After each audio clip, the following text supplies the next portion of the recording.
Okay, here we are, Powerhouse Smart Friends and Colleagues, another fabulous episode of the Powerhouse Cool Collabs podcast, where I am so proud to be able to share the coolest leaders in luxury design, build, and real estate with all of you, where we get to learn how it is they've grown their story, how they've grown their career, as well as living with an attitude of gratitude and giving back to help humanity. And our guest today is newer to me, but I have done some research, and she and I have chatted several times.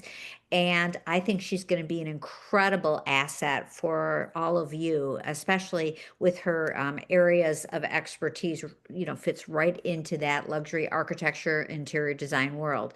So as we get started, this is a commutable podcast, so it's short enough for you to get in the car and really get some valuable information as you're on your way during your busy day. But it's also going to have lots of good information for you to follow up afterwards and reach out to our guest. So I'm going to let beautiful Christine Woodward introduce herself. She's one of the smartest ladies I know. So Christine, tell us your story of, your history, where you are, and how you got to be this incredible consultant in our industry. Thank you. So glad to be here, Wendy. Thank you. Such an honor. And thank you for the kind welcoming. So yeah, I'll kind of try to be a nutshell of a backstory. I am a former designer myself. I have a master's in architecture. I practiced interior design for the last 15 years. And in doing so, while getting my master's in architecture, did studies in management at Harvard, and I'm currently in my last year of my MBA at Johns Hopkins. So it's always been this love for design, but also for business. And so 5 years ago, I decided to merge the two after having climbed the ladder of the design side at firms like Gensler, Restoration Hardware, working on the design firm side of things, and lots of other design firms across the country, both in hospitality and in high-end residential, extremely high-end residential. And so 5 years ago, decided to launch what is now a business coaching and consulting company exclusive to interior designers and architects and the like within our industry across the country. So we have clients all over the country, our team members all over the country. Yeah, and it's just been an incredible journey. It is really trying to be that right hand to the owner in a way that helps to get them out of their own head so they can figure out what priorities are most relevant to their goals and figuring out those goals as well. So, and then we have a tactical approach as well with everything else we do. We do recruiting, HR, streamlining operations, financial projections and consulting, branding. Yeah, we really try to be and if we don't have it, because we don't do PR, if we don't have it, we have an incredible, in our pocket list of vendors that we've worked with, and we know the good ones and the maybe not so good ones, I guess I should say. Yeah, so I hope to be that resource that every interior designer and architect needs. That's fantastic. And first of all, wow, Harvard, John Hopkins, super smart. And you actually did the roles that you're actually trying to help elevate Yes. people in those positions. So you've been there and you've seen what works and what doesn't work. So it's the mentorship is so valuable. So when we first met, you told me that, as in some consultants and some firms, some coaches have different niches. They like to work with big companies or small companies, or Yeah. I noticed that yours is specifically the more boutique. So tell us about that and why, and how you really feel like that's an area you have a passion for. Yes, absolutely. Thank you. I'm glad you brought that up. So you'll see in our website, we share who our clients are. We're honored to work with every client that we've ever worked with. And you will see at the top, as we're very proud, we've worked with some incredible firms that are larger. So Ken Folk, for instance. But that's actually the outliers. So typically, as you alluded to, the standard size firm we work with is 1 to 5 person firms, maybe, and then I'd say about 50 to 60% are the 1 to 5 person firms, and then the 5 to 10 person firms, and then outside of that is more the outliers. So we're very accustomed to the small businesses, and that 1 to 5 person firm is not always employees either. It's usually contractors, and we're working with the owners trying to figure out, help them navigate, when do I switch from contractors to employees? When do I get my office, right? These are all questions that they don't know when they should kind of pull those triggers. When is smart to do that? And so oftentimes we run into this a lot. They'll initiate something along their journey that is premature, and it could be something that could sink them and take their business. That's a bit dramatic. Not everything does it that dramatically, but you add enough things to the ship that are premature and the ship can't hold it, and we start to sink. And it can be really disheartening, and for a lot of reasons, either disheartening or the financial aspect, and the company goes under. I have not worked with any companies that were at that stage, but I've definitely heard the things that they're tossing onto the ship, and I'm saying, wait, no, let's hold off on that. Here's kind of the milestone at which you want to add that to the ship down the line. So being strategic with what they want to do. I think I always alluded to it being a tornado. There's so many things that every owner thinks they need to do, should be doing. It feels like it should be happening all at one time. And so we're helping to create clarity within that tornado and prioritize what does need to be done. So if somebody, and like I said when I had first met you, that wow, this is going to be so valuable to so many people that I know. I get the call all the time. Do you have any suggestions? Or I'm stuck. And so if somebody's thinking about, is this the right approach for me? I've never even thought about hiring a company such as yourself or a consultant. Yeah. Um, what are some of the red flags that are going off in their head that they maybe need to make a call? And then what's that initial process for you to decide if it's a good fit for you too? Yeah, great questions.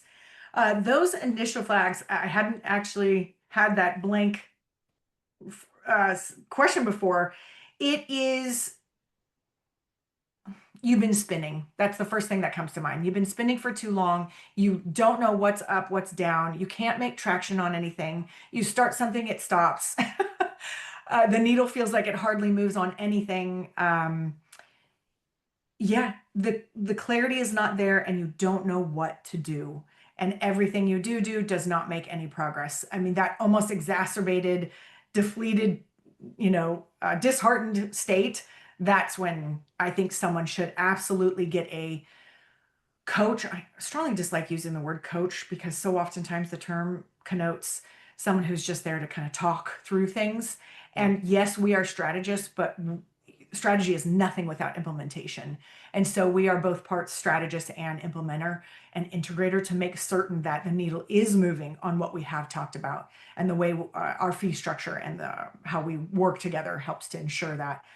We are not a program. You don't, start at the same point for everyone. It's meeting you where you are. But to answer your question on those red flags, it's kind of that exhausted state.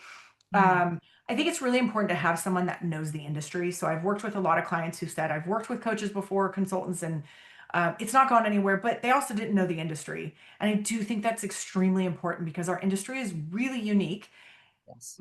and not maybe in the best way, in that it's extremely antiquated. So, and it's kind of hard to believe for a lot of people who've worked in other industries. I mean, the fact that a lot of firms don't function with financial projections, all of that's happening and taking place in the owner's gut, is incredible. I honestly applaud owners. I'm not laughing at it. It's really incredible. So financial projections, the way we hire and retain people. We're all creatives, and I'm putting myself in that camp because I am a creative. I come from that. And so I know what it's like to be the owner who's of a creative agency who is creative. They're not the best managers, most design firm owners. And so someone outside the industry can't understand that for a lot of ways. And it can feel like you're not talking to the right person. And I've just heard that over and over with clients that we've worked with that have previously worked with coaches or consultants outside the industry. So those are red flags. If you have worked with someone before, but kind of got burned, if it was someone from outside the industry, I would say that's a red flag, that's why you feel burned and don't want to work with someone else again. And then making certain that things are moving forward. And this is where we raise our hand and say, hey, this has been now 3 sessions. We're not seeing the needle move. These are action items. Well before even that 3rd meeting, we're saying who can be doing this instead of you. If they say, oh, so-and-so can on my team, or no, I will, I'll get to it. And 3 meetings in or 4 meetings in, and we're not seeing that needle move, we'll raise our hand and say, this might not be a good fit, because we want nothing more than our clients to take action and step away from our engagement saying great insights, and I actually made progress. The worst is to say great insights, but nothing happened. So, those are the red flags. And then your second question of working with us and how that kind of unfolds is what that looks like. Yeah. So all excellent. I get that completely. So now the next thing I'm hearing my audience say is, how do I know if I can afford you? Yes, yes. And actually, I'll piggyback a little bit on that last one because I know your last question was, how is it a good fit for us? It is Yeah. someone who's ready to take advice from someone, right? Hopefully, pick the right person. Obviously, our expertise in the industry, as I allude to us being the right people, but you have to have that good personality fit, right? So, our team members push back if someone says, "I need a senior designer," because we're recruiting for them, or this person's not a good fit. Tell me how to manage them out of my business, sort of thing. We'll push back and say, "Okay, before we make that decision, tell us how you've been managing them. What feedback have you been giving?" "Oh, I haven't been giving any feedback."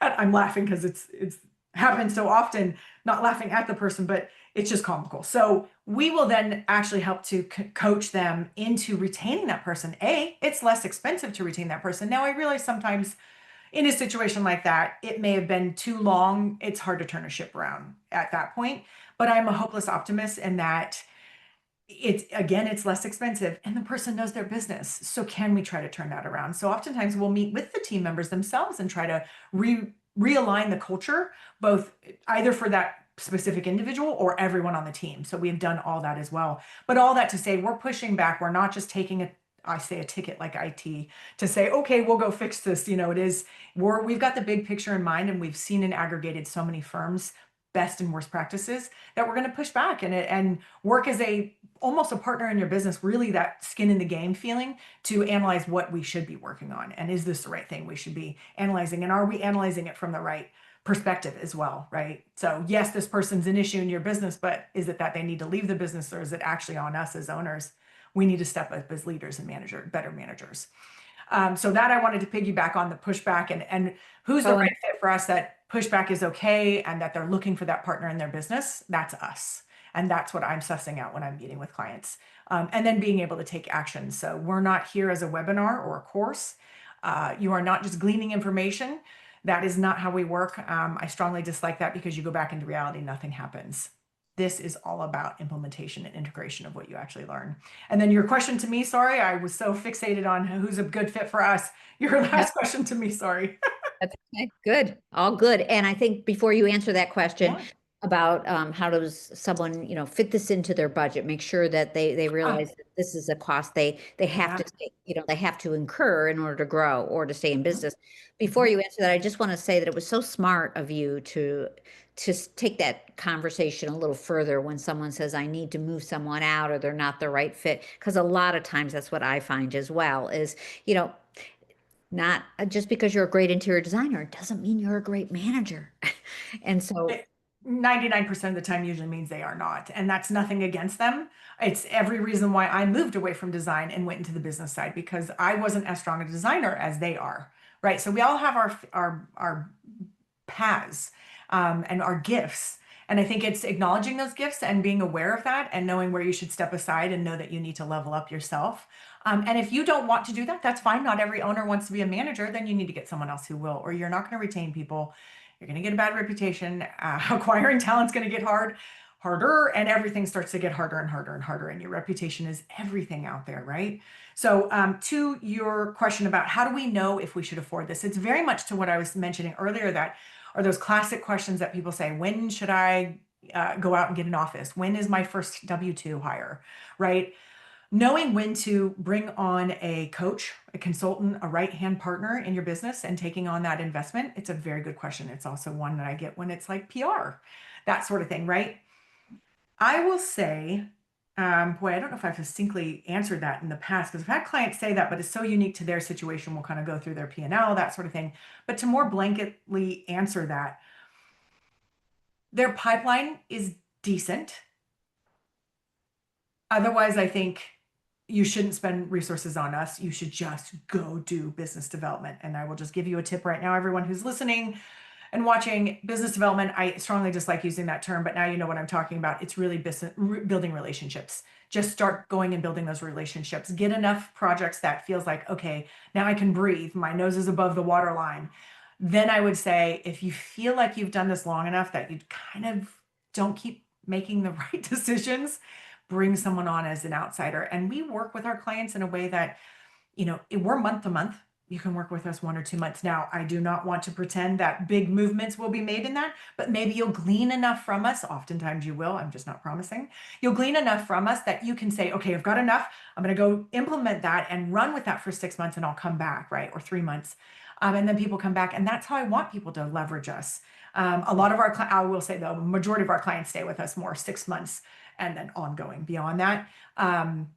But that's kind of a good way of leveraging people, right? Find individuals, companies, coaches, consultants that can fit with your budget and kind of the ebb and flow of where you are in your business.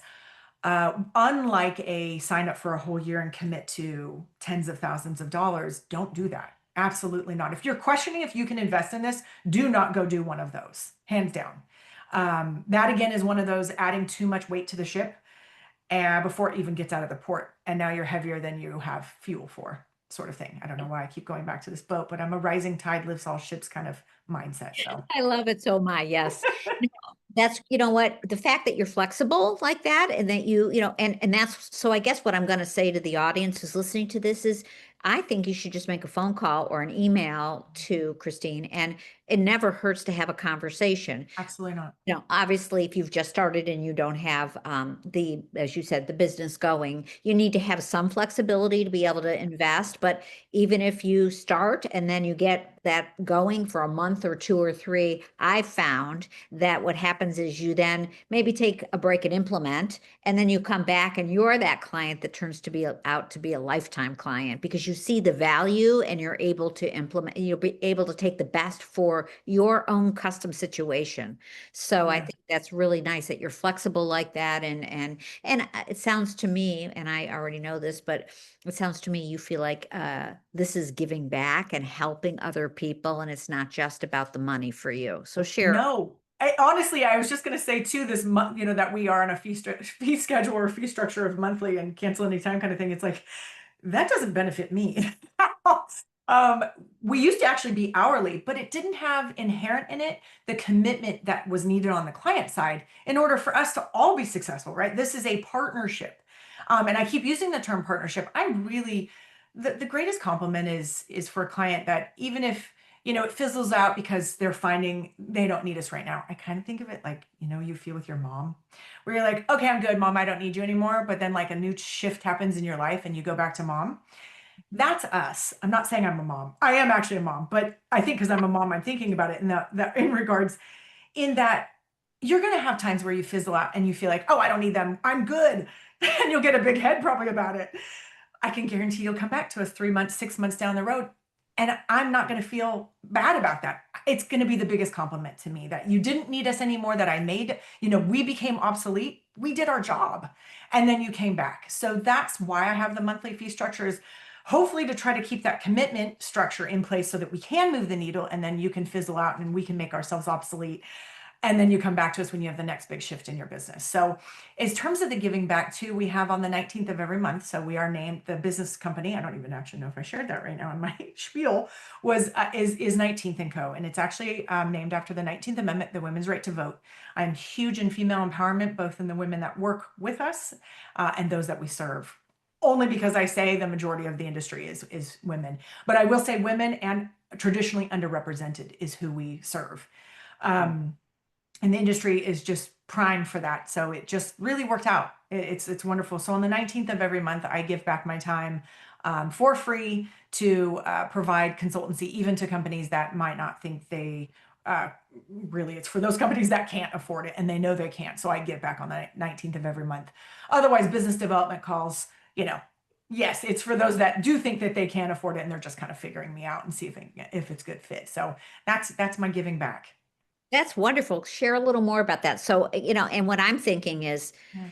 most people don't know if they can afford it, and they might attend one of those 19th events and Mhm. turn around and say, I didn't realize that if, this pays for itself, I'll be Right. able to grow my business X fold by just, and so it's an ROI that I can't resist. So tell us how Yeah. the 19th works and how long have you been doing that? That's so special. And Thank you. Yeah, that dawned on me the 19th of every month. I think it's going on 2 years now. wow. Might be a little coming on 2 years, I think is where we're at. Yeah. I'm grateful to be able to offer that. In fact, I think yes, I need to make certain that the link is regularly put out there to be able to schedule. And it actually is open to any female or traditionally underrepresented entrepreneur. So it could even be outside of our industry as well. As far as how we work and understanding, again, because we're month to month, that makes it very flexible. And even if you get with us one session and decide that wasn't maybe the fit we were looking for, we'll, refund you that other half. I don't want to advertise that too much, but I just want to stress that that's what I believe in, that I'm I'm just stand by what we deliver. And if it's not a good fit and I called it wrong, and you tell me it wasn't a good fit and it wasn't it's definitely happened. But I say in 5 years that I've been in business, it's happened, I think 3 times. So, but hey, I'm not infallible and I'm only human. But yeah, does that answer your question on that, Wendy? Yeah. Yeah, no, so I thank you. If you want to give me the link, I'll put it in all the Yeah. other things and how to reach you. And then is this 19th a group session? Is it a one-on-one session? Is Oh, it it's one-on-one. As uh, we start to get a longer list and a wait list, we have already thought about the group, but you'd be surprised how many people don't take advantage of it. gosh, that's really crazy. Well, Yeah. hopefully we have smart people that watch this, so hopefully you'll get some great new people that'll Yeah. come. It'll be what I call it is dipping your toe in the water.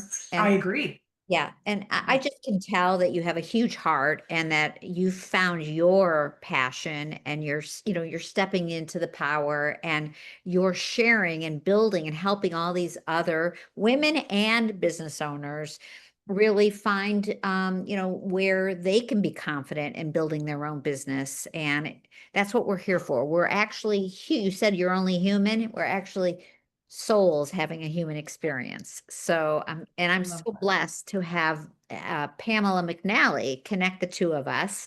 And Yes, thank you, Pamela. Shout out to you. yes, and hopefully it's just the beginning. I would love to have you as a speaker at future events. We're Thank all you. over the United States. We'll talk about that after this. I know that 19th and Company, you didn't say it originally, but it'll be in the link, plus your Instagram what tell us what you're doing for House. You would mention that briefly to me before we started the recording. Yes, so we're actually partners with a lot of industry-specific software platforms and other companies. House is one of them. We created for House Pro members only. So unfortunately, if you're not a House Pro member, you won't be able to see this, but we're one of two experts that is part of their resources library of content. So you'll be able to see a lot of content there that we share on our one-on-one consulting coaching sessions is there for House Pro members.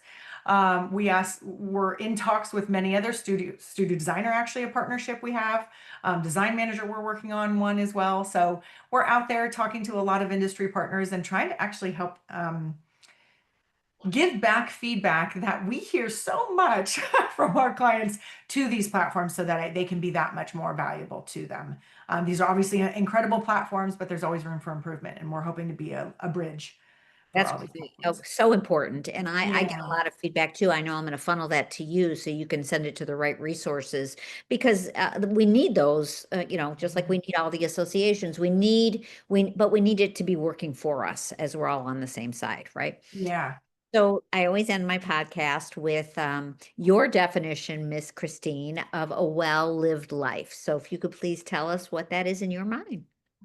Well, it's exactly what I help our clients to strive for, to figure out and move the needle on. And for me, it's going to sound audacious, as it is intended to be, and that is living a stress-free, well-balanced life. And I know well-balanced is a trite concept. And in my mind, a well-balanced life is, I would say, working part-time, so that I can be with my kids when they get out of school. So I'm fighting hard for that. I'm nowhere near that. If anyone knows me, I'm a workaholic and don't have that by any means. Yet, yet.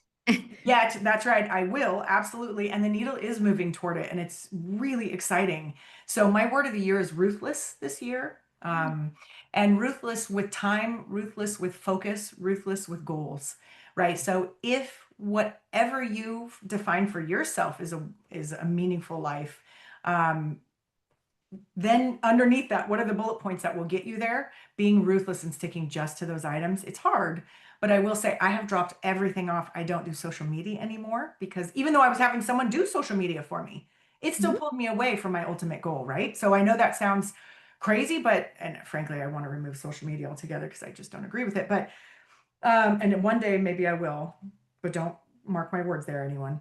Yeah. But it's things like that, right? If it doesn't serve the ultimate goal, it needs to fall away for the time being, right? So I'm being ruthless with that, and that is what I'm defining as a life worth living, is the hardly any stress. And I will say, what stresses one person out doesn't stress the next out, right? So what I do doesn't cause me stress. But there's variations of what I do, right? So I think anyone listening, whatever you're doing, think about where your gifts are and where you really thrive, because I can guarantee where you really thrive would cause the next person stress. It doesn't cause you stress.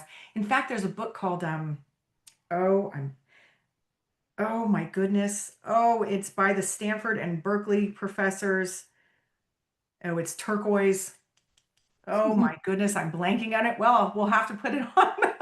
But Yes, well, it's all about how to map out your life. And it really is what gives you energy and what is an energy sink, right? mm, And stress, I think, is what I'm saying is an energy sink, obviously, and what we don't want in our lives. So yeah, it's totally blanking right now. All that to say, I would love to help any one of you to help sift through what that is for you and help to ruthlessly get there. I think that's fantastic. And you're definitely on a beautiful journey, Christine. And I'm so thrilled to be able to share you with my audience. And like I said, this is just the beginning. I think we're going to do a lot more together in the future. Yes, agreed. So thank you again. And I'm going to put all the links so all of you can reach out to Christine. And I look forward to hearing her feedback from me in the next months to come of all the new people she's met, all the Yes, relationships she's built. that's right. Thank you, everyone. Thanks, Thank Wendy. you, Christine. Have a great weekend and enjoy You those too. children. Thank you.